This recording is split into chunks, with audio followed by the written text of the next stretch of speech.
With the iPhone, you can shoot fantastic videos. Today I'm going to explain everything you need to know about the video mode on the iPhone 14, 14 Pro and Pro Max to get the best results. And if you liked music in this video, take a closer look at our today's sponsor. All the songs in this video are from the music licensing service Audiio, but more on that later. Actually, the iPhone has 4 different video modes: video, cinematic, slow-mo and time-lapse. While video and slow-mo are self-explanatory, cinematic is simply put a kind of portrait mode for video. In time-lapse mode, your iPhone takes pictures at certain intervals and then merges them to a video clip. In this way, a kind of accelerated clip is created. But let's start with the standard video mode. If you want to achieve the best possible results, you should be fully familiar with the user interface and its special features. It is clear that if you tap the shutter button briefly, you can start and stop capturing a video. But if you tap and hold the shutter button, the recording will only last until you lift your finger. This is ideal if you want to take a short clip. If you change your mind during the recording and want to shoot a longer video, simply drag the shutter button to the lock on the right.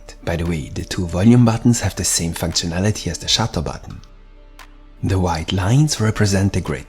They are there to help you compose your shot. In filmmaking as in photography, applying the rule of thirds often leads to more interesting results. This means that depending on the situation, your subject should not be placed exactly in the middle, but rather on the left or right line. You can deactivate the grid in the settings if you wish. I'm sure you know that you use these numbers here to select the lens or camera. But what many people don't realize is that the different cameras have different technical properties and also create a different look. So it's not just about zooming in and out. The quality of your shot can depend decisively on the choice of the right camera. There are a few things to keep in mind when choosing the camera or lens. The different cameras have different focal lengths and therefore lead to different levels of distortion. The spatial depth in the image is represented very differently. The wider the lens, the more distortion there will be. This usually has a negative effect on close-ups of faces. For such cases, you should therefore use the camera with the highest possible focal length. On the iPhone 14, this would be the main camera, so the camera you activate with the 1x. On the 14 Pro or Pro Max, the camera with the telephoto lens, and thus the camera you activate with the 3x. On the other hand, the ultrawide lens, so the camera with the 0.5, is of course suitable for spectacular landscape shots or the depiction of spatial depth. There is also zoom factor of 2 on the iPhone 14 Pro and Pro Max. However, this is not an additional lens, but rather a crop on the main camera. This is possible without much loss of quality because the main camera of the 14 Pro has a high-resolution sensor with 48 megapixels. Nevertheless, the image quality is a bit worse with this zoom factor. You should therefore avoid it if you want to achieve the absolute best image quality. Apart from that, the different cameras have different sensors and different apertures. The larger the aperture and the larger the sensor, the better the result will be in low light conditions. For example in the evening or when shooting indoors with artificial light. The image will contain fewer artifacts and simply look cleaner overall, no matter if you use the iPhone 14 or 14 Pro or Pro Max. In all cases, in low light conditions, you will get the best results with the main camera. It has the largest sensor and the largest aperture. In the evening or indoors, you should therefore use the main camera, that is, the camera with the 1x, for optimal results. Besides the optical properties, there is another important difference between the different cameras and lenses of your iPhone. The choice of the lens also affects the stabilization of your video. Normally, the wider the focal length of the lens, the more stable a video will look. The ultrawide lens would therefore normally have advantages over the other 2 lenses of your iPhone. However, the main camera features an excellent optical image stabilization. The shots of the ultrawide camera are only stabilized electronically. For this reason, the recordings of the main camera look just as stable as those of the ultrawide camera. However, you should not use the telephoto lens when moving. In connection with the stabilization, the iPhone 14 and 14 Pro have received a cool new feature, the Action Mode. The Action Mode leads to significantly improved electronic stabilization of the shot, similar to a GoPro. You activate the action mode by tapping on a little icon with the running man. If it is yellow, then the action mode is activated. Now your iPhone will stabilize recordings with movement much better. However, you should only activate the action mode if you really need it, because it has decisive disadvantages. It leads to a strong crop of the image. This means that the field of view becomes significantly smaller. And not only that, the image quality also suffers heavily under the action mode. The maximum resolution is now limited to 2.8K.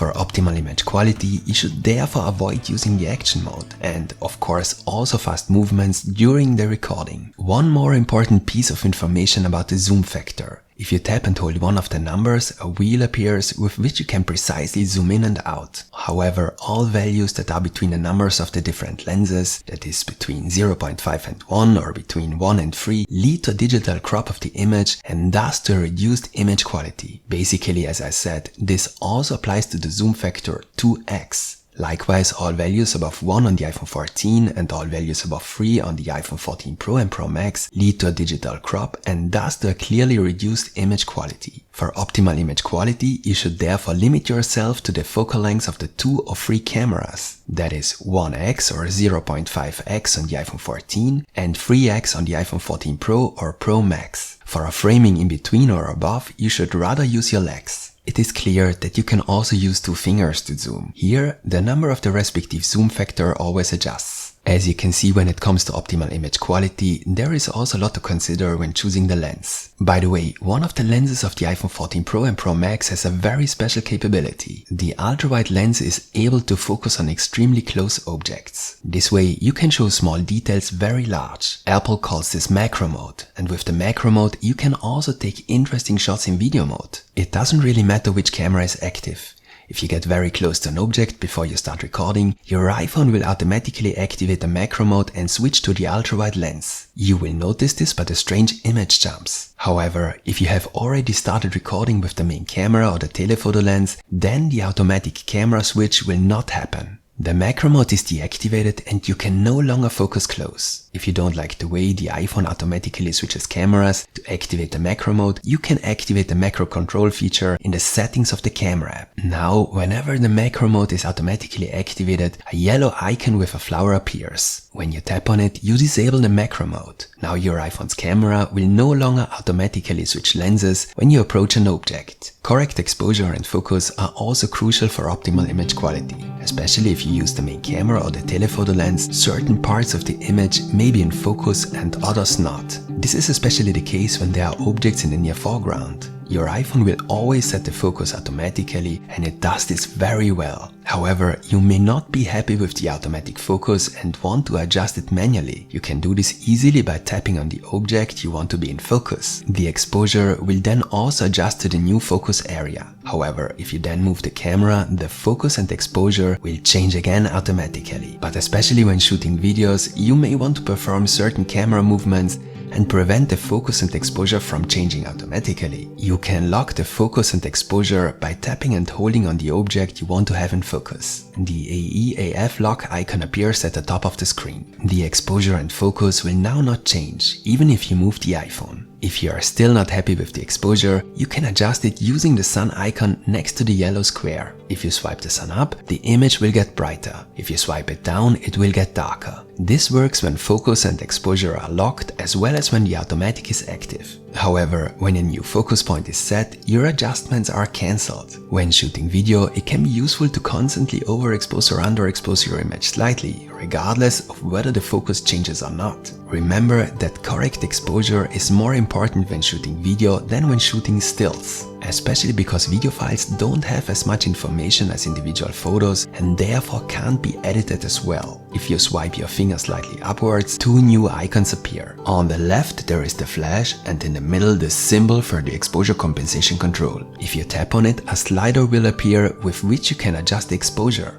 If you adjust exposure in this way, the negative or positive value is retained and all further shots will be underexposed or overexposed. But why should you even deviate from the automatic exposure? The fact is that the automatic exposure of the iPhone works incredibly well and highlights that its very bright areas in the image are also very well protected by the extremely high dynamic range. Exposure control on the iPhone is therefore less about preventing burnt out highlights and more about creative control. In other words, what mood do you want want to convey, and should the image therefore be a little brighter or darker? Overall, the iPhone tends to expose the entire image a bit too brightly. For a more cinematic look, you should therefore constantly underexpose your shots and choose a slightly negative value here. At the very top of the screen on the left, you will find the icons of the features that are currently active. For example, the flash or the exposure compensation control. The two settings here in the upper right corner are very important. The settings for resolution and frame rate. As far as the resolution is concerned, you have the choice between HD, that is 1080, and 4K. Since today, as I said, we are talking about how you can achieve the best possible video quality with your iPhone, you should choose 4K here. This leads to a few advantages and disadvantages. The image has a much higher resolution than an HD image. It therefore looks much better, especially on larger screens. You can also crop in and adjust the framing in post without this immediately leading to a significant drop in image quality. The disadvantage of 4K is clear. The higher resolution requires significantly more storage space. On the right, you can set the frame rate. In 4K, 24, 30 and 60 frames per second are available. Basically, the more frames per second, the smoother and perhaps more natural your footage will look. However, professional movies are generally shot at 24 frames per second. Our eyes have long since become accustomed to this low frame rate. Therefore, a video shot at 24 frames per second looks more cinematic than one shot at 30 or 60 frames per second. For this reason, I usually use this frame rate. However, especially if there is a lot of movement in the image, 24 frames per second can look a bit jerky and choppy. If that bothers you and you prefer a more fluid look, then you should choose 30 frames per second. I would only choose 60 frames per second if you want to capture slow motion shots. You can slow down a shot taken with 60 FPS to 40% in post and get some really cool slow motion shots in 4K. On the other hand, if you don't need slow motion, I wouldn't use 4K 60. The high frame rate requires even more storage space. Your iPhone also tries to use as little storage space as possible for your video recordings. For this reason, the footage is compressed as much as possible. Unfortunately, this leads to so-called compression artifacts in certain situations. These can significantly reduce the image quality, and such compression artifacts occur more frequently and more strongly with 4K 60 than with low frame rates. And there is another situation where you should do without high frame rates, and that is in low light. In low light conditions, low frame rates are advantageous because there is more time to let the light in. You will therefore achieve better results in these situations with 24 frames per second. And while we were on the subject of cinematic shots, let's take a closer look at the cinematic video mode. As already mentioned at the beginning, this is a kind of portrait mode for video. This means that the iPhone artificially creates a blurred background. Since this blur effect is actually used all the time in professional movies, we perceive it as very cinematic. And because the iPhone creates an artificial blur, you can tap on a subject to decide what should be sharp, that is in focus. A yellow rounded bar appears. If it is a person or something else that is moving, you can activate tracking with another tap. The bar changes and the AF tracking lock message appears. The iPhone will now try to keep the subject in focus, even if it is moving. If you want to lock the focus on a certain spot, you do this as in normal video mode by tapping and holding on the spot. Now the focus remains on this spot, regardless of whether subjects are moving in the image. In cinematic mode, you can use the main camera and the camera with the telephoto lens. Apart from the flash and the exposure compensation control, you can also set the f-stop. Similar to a professional camera, with the f-stop, you can adjust the intensity of the effect. The following applies: the smaller the value, the stronger the effect, and the higher the value, the smaller the amount of blur. You can also see the set value in the top right corner. The cinematic mode is basically a cool feature. However, it is still not fully perfected. There are often imperfections at the edges. A few words about the Slo-Mo and the Time-Lapse Mode. In Slo-Mo mode, as the name suggests, you can shoot slow motion videos. To do this, your iPhone shoots a video at 120 or 240 frames per second. At the moment, this is only possible in HD. Basically, you should only use this mode if you really need it. The reduced resolution and the high number of frames per second lead to a considerable decrease in image quality. Especially shots with 240 frames per second really don't look good. Sometimes, however, it is fun to shoot such a slow motion video, and if there is a lot of action, it can lead to interesting results. I recommend that in such cases, you get as close as possible to the action. You want your subject to be as big as possible. This is the best way to hide the poor image quality. The time-lapse mode is also an interesting feature. You can use it to convey the passage of time very well and, for example, enhance your travel videos. The only setting available here is the exposure compensation control. I would just like to add here that you can also move around with the iPhone in good lighting conditions. Hold it steady and at a constant height and move towards or around an object in predefined lines, for example. The iPhone will stabilize the image afterwards and interesting hyperlapses will result. In low light conditions, however, you should use the iPhone on a tripod. If you're interested in what tripods are available and what my favorite iPhone accessories are for filmmaking, check out the links in the video description. And before we take a look at the video settings in the settings of the camera app, I would like to address a topic that is at least as important for a good video as the image quality: music and sound effects. As you probably know, you have to have permission to publish videos with other people's music, especially if you want to monetize your videos on YouTube, and basically whenever you want to make money with your videos. With Audiio Pro, you'll have access to thousands of songs and sound effects. The unique thing about Audiio Pro is that the music has an unusual quality for this type of service and can be used for all commercial purposes, not just for YouTube. Thus, if you're still looking for good music and good sound effects at a reasonable price, you should check out Audiio Pro.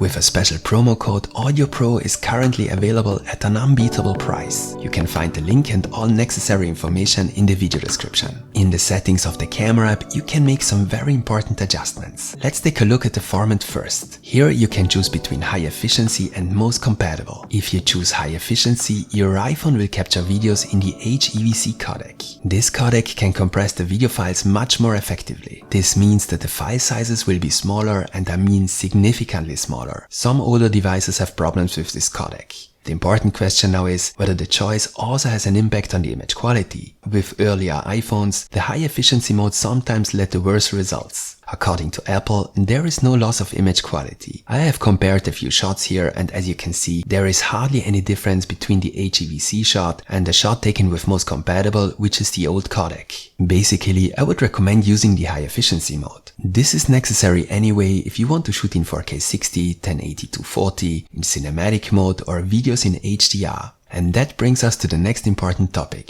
HDR, and the question of whether you should capture your videos in HDR and Dolby Vision. You can switch the HDR mode on and off in the record video menu. I have already made a very detailed video on this topic. Today I will explain the topic of HDR in a roughly simplified way. With HDR, your iPhone can capture and display video clips that have significantly higher brightness values than a normal video clip. This means that the very bright areas in the image, for example light sources, can be displayed much brighter than with a normal video. The difference is huge. This makes the footage look much more realistic and natural. It has much more contrast because the difference between very dark and very bright is much bigger. In addition, your iPhone uses a 10-bit color depth for HDR recordings, so there are many more color gradations between dark and bright. All this, of course, allows for a much better image quality. However, there is a crucial catch. You need an HDR screen to display the footage correctly and with these special characteristics. In addition, you also have to create an HDR project in video editing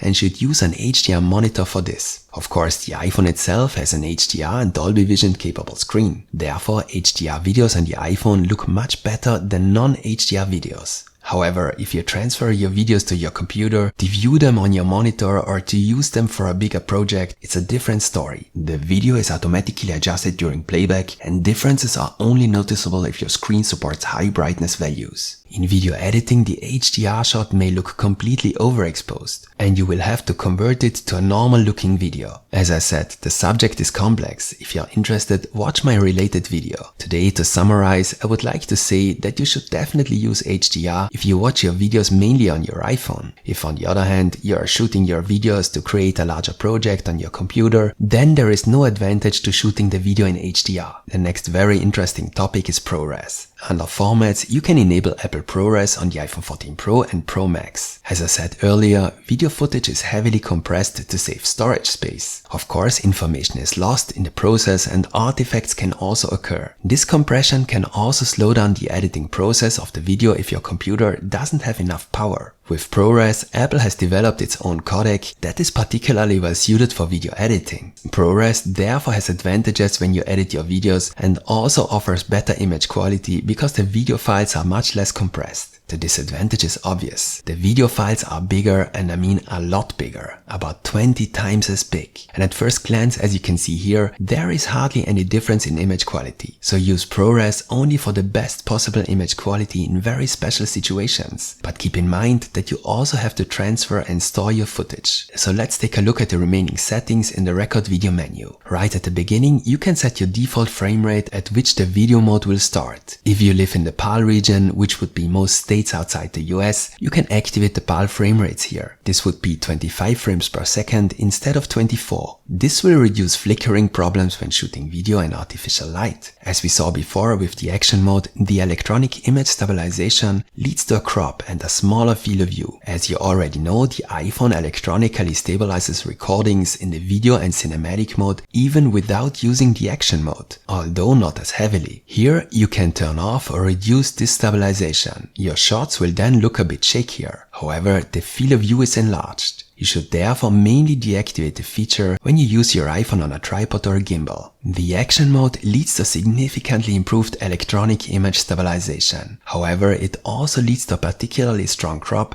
and a reduced resolution. In addition, the electronic image stabilization requires particularly fast shutter speeds to work well. However, all this is of great disadvantage in low light conditions and results in poorer image quality. If you activate action mode in lower light, you reduce the performance of the image stabilization in action mode. In return, you get a better image quality. However, you should mainly use this feature in low light conditions. In low light conditions, low frame rates like 24 or 25 frames per second are advantages. Your iPhone has a feature called Auto FPS that will automatically reduce a higher frame rate of 30 or 60 FPS to 24 frames per second in low light. Here you can specify whether the feature should only be active at 30 FPS or also at 60 FPS. If you want to be sure that the video is always captured at the frame rate you set, you should switch off the feature. If you enable lock camera, the iPhone will no longer automatically switch cameras when you zoom in or out while recording, so you can only zoom digitally. This can be useful because, as I said,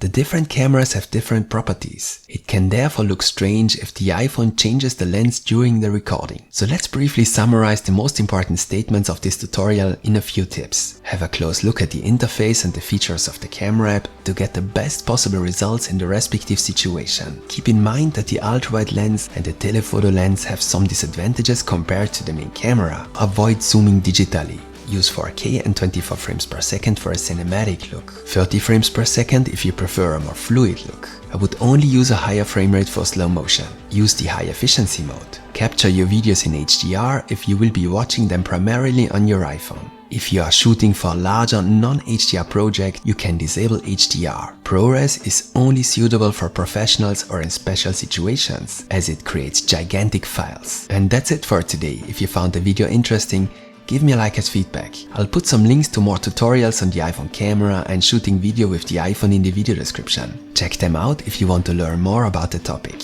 And there will be more iPhone tutorials to come, so stay tuned and see you next time.